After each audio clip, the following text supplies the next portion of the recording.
last, but hopefully not least. So I'm Joe Lynham, president of Verrency US, and we enable payments innovation for both fintechs and banks, right?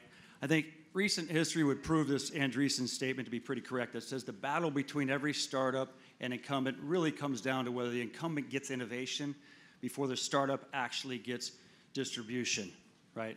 And we've all witnessed Amazon, right?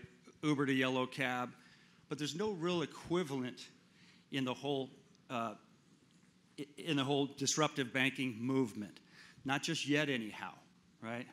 And I'd argue that neither side has made real significant progress in many ways. Banks still have legacy challenges, and fintechs and disruptors still struggle with distribution, right? And the reality for fintechs really is, banks aren't yellow cab, right? Banks, it's one thing for my cab ride to be lost, my cabbie to be lost, but another for my hard-earned cash or my deposits to go missing, right? So liquidity, security, these are still top of mind and paramount to consumers, right? So banks have, they've still have a grip on that, but there's new customer expectations.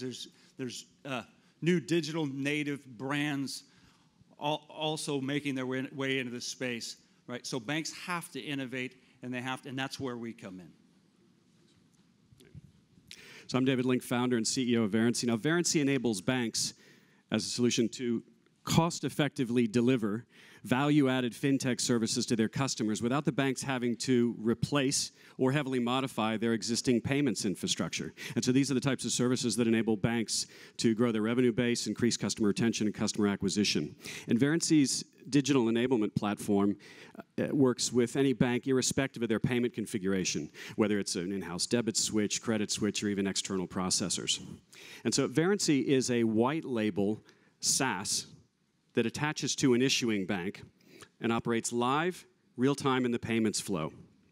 And with one connection, or one click, Verrency enables banks to do things like accessing their own real-time payments data so that they can power AI and machine learning to enable their customers to pay with loyalty points or merchant-funded rewards at any merchant anywhere in the world without any point of sale or terminal integration, enable their customers to round up their transactions to savings or charity destinations, and even enable banks to give their customers different payment options at point of sale, such as installment credit or even cryptocurrency.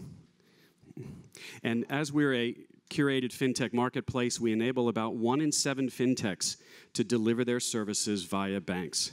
So let me give you an example of just one service that Verrency enables, making points liquid. So I thought I'd show you paying with points in the real world.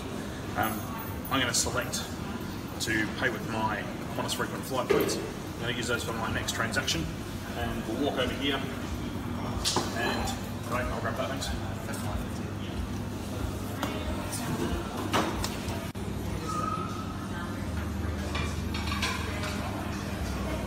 And there you go. I've just made a purchase of $5.50, charged through to my Qantas points program. Thanks, mate. No worries. And if I then go into my transaction history, I can see that's come up for a purchase at the hub in Melbourne, $5.50, charged to the Qantas points. That's it. Nice and simple. No interaction from the merchant. Completely seamless for the cardholder. Thanks. All right. So I'm the last one standing between you drinks, and of course, thanks for Scott. So if you're a bank, fintech, or an investor, we'd love to talk with you. Thanks very much. Yeah.